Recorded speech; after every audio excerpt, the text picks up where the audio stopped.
and welcome to episode 5 of Another in the Fire. This episode is called The Hot Seat. And we're going to introduce that concept in a bit, but to everybody listening, we just want to go back and kind of recap one of the big reasons why we're doing this podcast. It was because of a major event in our church that we lead, but also in our lives. Yeah. Back in July 2020. Right in the middle of COVID. Yeah, and I can't believe it's been that long. Yeah.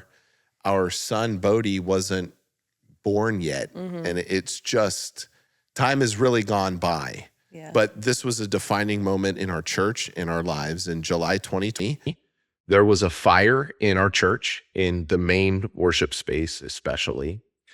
And really since then, and there have been other things that have happened since then that we've talked about in other episodes. But it has been quite an adventure and a journey. There has been insurance and attorneys and permits and plans and a whole lot of things to work through. And it has taken a long, long time. It's been a long process. And one of the reasons for that is because we decided to change some things here at the church with actually how it looked and the plans, and move some rooms around. So that's one of the reasons. And it's been a long, complicated process. And I can't believe that we're entering year 6. It's been 6 years ago. I remember the night of the fire, we were kind of all standing around saying, what are we going to do? What do we do after this? Like after the fire trucks leave and everything, what's next? And one of the staff members was like, okay, we need to pick out new carpet and we need to get somebody in here to rip it out, and we'll be back up in like a week. Yeah. And at that time, we had no idea the scope of the project, of setting aside what we wanted to do, changing it structurally and different things like that. But we had no idea the scope of the project that was ahead of us. No, and when I became the pastor here in 2022, I did not think that this would still be going now in 2026. And it has really become one of the defining things of our time here, is leading our church through this whole process. And with that has come something called the hot seat. I personally have really felt the pressure to lead well through this. This is a complicated situation. Like you said, we thought early that it wasn't going to be very complicated. Turned out to be very complicated. And you're talking a $6-7 million insurance settlement, a lot of changes to plans and with the building and ministerially. There's just been a lot that has happened. And with that, it has been very difficult to lead through that, feeling like you're on the hot seat. And by on the hot seat, it just means that, well, the seat you're sitting in feels hot because you feel that everyone is looking at you, that there's a pressure to get this job done. And as we'll talk about later in the episode, some of that is internal pressure, but there certainly are some outward pressures as well. I mean, if this thing didn't turn out well, we would have had a really, really complicated situation.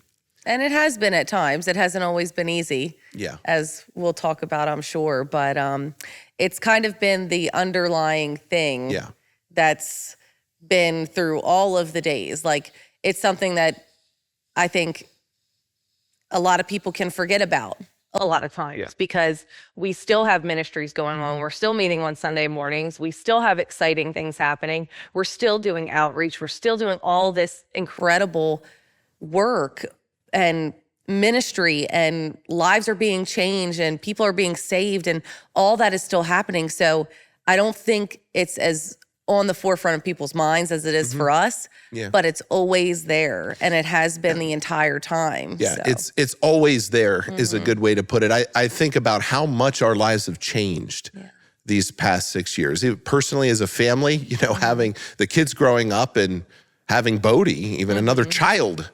So our lives have changed so much. Our church has changed so much. We've met other people, we've done other things, but underneath it has just been this looming building thing that we get asked about. How's the building coming? That's a loaded question. Yeah, and you just kind of laugh.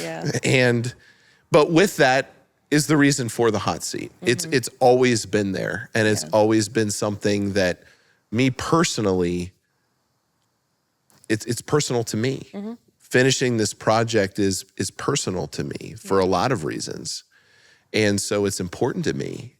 And when you get questions, how's it coming? What a complicated question to answer. Because it's going, it's coming. That's always my answer. Working on it. But it's coming along.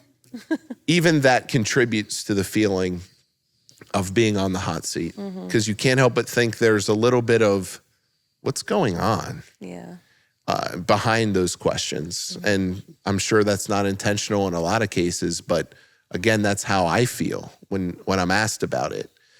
And so we're going to talk about that a lot in this episode, what it feels like to be on the hot seat.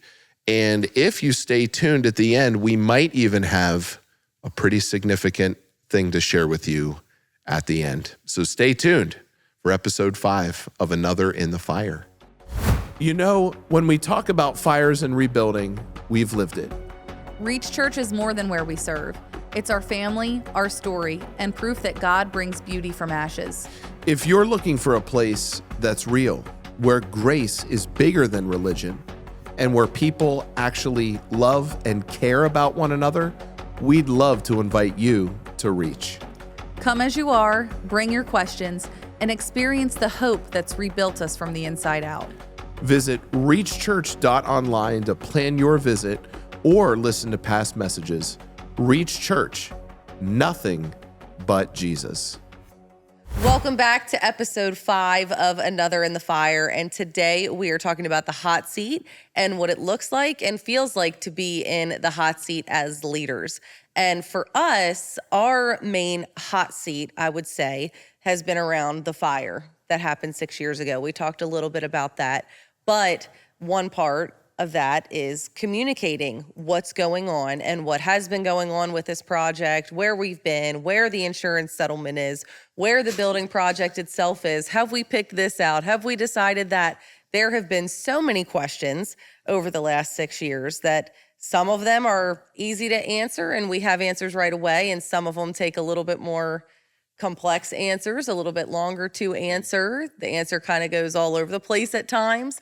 And so how have you felt over the last 6 years being the main person to communicate this broad scope of things? Because I think it's also important to recognize that building management and a building project is not your main focus. Your main focus is being the pastor here. And so this is a totally different realm of operations for you. But you are the head of this church. And so how has that felt for you, having to communicate all of this project has encompassed over the last 6 years? Well, I think better than anyone, you would confirm that I'm a positive leader. I don't like to be negative. I like to be positive. I like to have that the best is yet to come mentality, because we believe that. And so what is still hard for me to balance is I really want to convey to the church that this is a positive situation, that things are headed in the right direction. And really, that they have been from day one. We've met a lot of setbacks and a lot of delays and frustrating things that have happened, but overall, it has been a positive situation. Absolutely. And I always want to communicate that to everybody. But with that, when you are communicating that positive situation, I'm only really able to communicate, oh my gosh, probably 5% of the things that are actually happening? Because I'm dealing with this hours and hours and hours a week, and there are so many details, so many conversations that I've had with our attorney or our consultant or our general contractor or a variety of other people. And how do you put all of those hours and hours of documentation and conversations and details into a 2-minute update? You have the tough job of filtering what is helpful, what is important, and what is understandable for someone who isn't dealing with it for hours and hours every day. Yeah. I mean, you even have to do that with me, filtering the information. Yeah, and it has been a overall positive direction. But when you're in it and you're frustrated, because it has been a long time, and I've even heard comments like, and I've thought them, you're driving down the road and this new school pops up or this new store pops up. And you're just thinking, we've been at this for 6 years and they've built this whole new apartment complex. In 3 months. We can't get this thing fixed. It's hard, but knowing all of the details, there's never been a moment that I haven't questioned that this thing is going to get done. Now, there's been moments where I've questioned whether it's going to get done in the next few years or so. Yeah. because it's been very complicated. But I've never doubted that this project will be completed. Yeah. Because there's nothing in those details that would tell me otherwise. This thing was always going to get done. But it's been hard. And like you said, even between us, it's been hard. I mean, you are my number one supporter and encourager. And so when I share with you a conversation I had with our attorney or a conversation I had with our consultant on this whole thing or whatever, a new detail that we found out or a positive communication with the insurance company on this item or whatever it was, I would come to you and say, hey, this is looking good. And your response would be, just tell me when it's finished. Yeah. I only want to know when it's finished, or yeah, right. Because I think it weighs so heavy on us and we want this to be finished so bad because we have a vision of what we want to do here. And what God has called this church, this building to do and to be in our community. And so I think every time that the plan is in place and then changes, it's really hard. It feels like a disappointment. In the moment when you're told something is going to happen and then it doesn't for whatever reason, it feels like a heartbreak almost every time. And so I know you felt that. I know I felt it. And I'm sure people in the congregation or people driving by have felt that same weight and frustration. Well, and what's also hard for us to communicate is from the outside looking in, it looks like we're struggling. Yeah. It looks like this part is abandoned. Yeah. And it has been a long time. And the steeple still has a hole in it, and the windows still have wood on the top, and there's a dumpster sitting out front. It's been a long time. And so from the outside looking in, we're well aware that it probably looks like what's going on in there. There's something wrong. There's a struggle. But we know firsthand that is just so not the case. That it is so positive in here. I think even us, we're humbled and really blown away about how our internal ministry has thrived. Yeah. Even in the midst of this complicated issue. Absolutely. And that's been the thing that I think has really kept me going. And I think we can talk about the internal pressures versus the external pressures. And just as the pastor here, I can tell, and you know this, but I can tell everybody listening and watching, our church is incredibly supportive. Without a doubt. I don't even think I've gotten a backhanded comment this whole time. They encourage us. This whole time. More than we encourage them, I think. I haven't gotten one email. I'm concerned about what's going on and, are you not working on this? Or, you can get those accusatory messages. I've heard horror stories of people in especially church leadership getting those types of comments, and it really wears you down. Yeah. But not here. No. Not here. I mean, what a beautiful group of people. We have thrived in the middle of it. Our, even our just strictly organization has thrived. Our income has increased. Our, staff is strengthened. Our, the list goes on. We're growing. We're growing, and it's just been a incredible positive to have that. Yeah. But you still feel that external pressure. Here's how I feel. I feel that the more that this goes on, I'm letting those people down. Mm-hmm. The people that have been so encouraging and supportive, it almost feels like you're letting them down, because we've talked about this before. What we have internally doesn't match the external. Yeah. What we have internally as far as the love and the joy and the passion for the message and the ministry doesn't match being in a gym on old chairs and a small lobby where people can't even really talk after the service. It doesn't match. Mm-hmm. And that's been the frustration for me, seeing it all in the future and wanting it all now. Yeah. But God has a plan this whole time. And I just want to kind of wrap up this segment with a story. This was a few weeks ago, and it was in a sermon right before the message. You probably remember. At our church, right before I preach the message, I usually come up after the worship team plays the music, and I say a little something and say a prayer.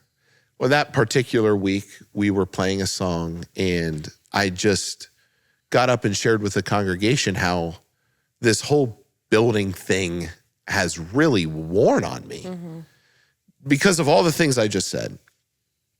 And after the service, this woman came up to me who's fairly new to the church, and she just looked at me. She was very emotional. And she looked at me with tears in her eyes and said, "We don't care about the building." Mm-hmm. Like, if this is causing you so much frustration, just don't worry about it. We'll just go somewhere else. And it was just like so confirming of that is our church. That is the people here. They care more about the people, including their pastor, than a freaking building. Mm-hmm. And to that, of course, I said, well, we're going to finish the building. We're not going anywhere. But the heart in that was so telling. That's an example of like some of the miracles along the way that we've been able to see through the last 6 years. Yeah. And so it's so, like you said, confirming and affirming that she shared that with us, because it's not just her who feels that way. We've heard that over and over again. We don't care where we worship. We don't care where we are. Like, we're going to miss these days in the gym. We've heard that too. And while that's true, I'm ready for them to be over. But that just proves that it's not about the space. It's not about any of that stuff. No.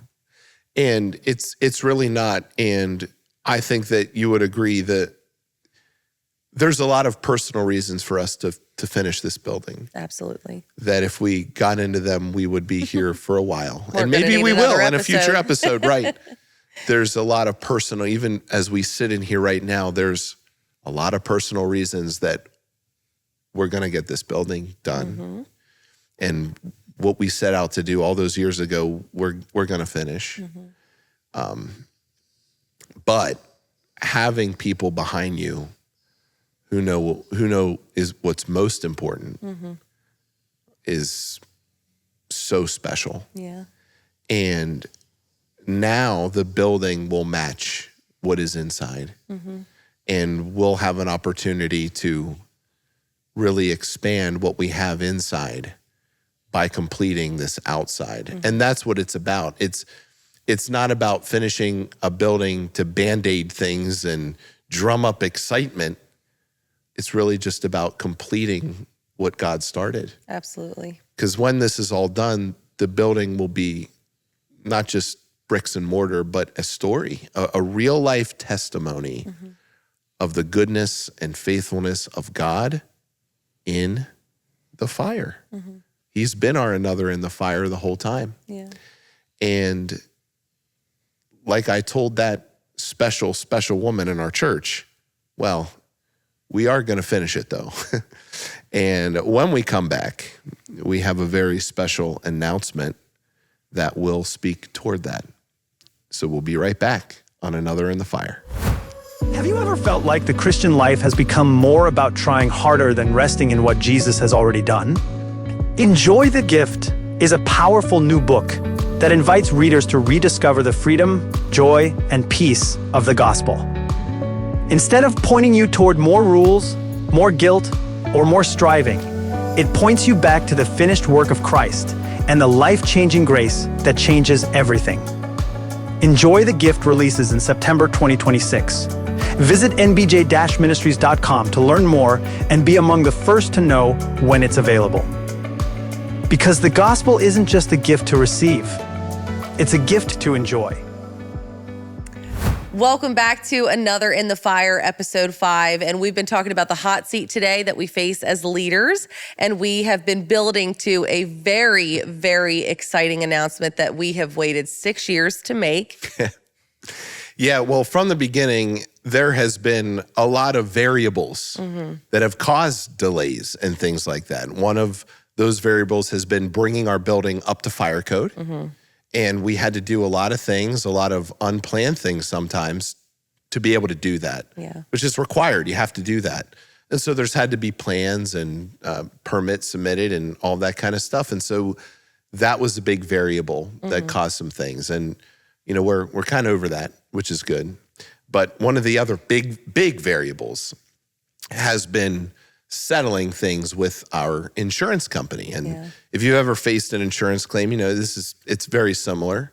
You know, you kind of go back and forth and just try to settle at a number that everyone's comfortable with. And at the beginning, like we said at the beginning of the episode, it ended up being a pretty big scope. Yeah. And we went back and forth for quite some time for a lot of different things. The fire affected not only our physical building, but also content in the building. That was all ruined. There were soundboards and microphones and projectors and all kinds of things. So the scale got pretty big.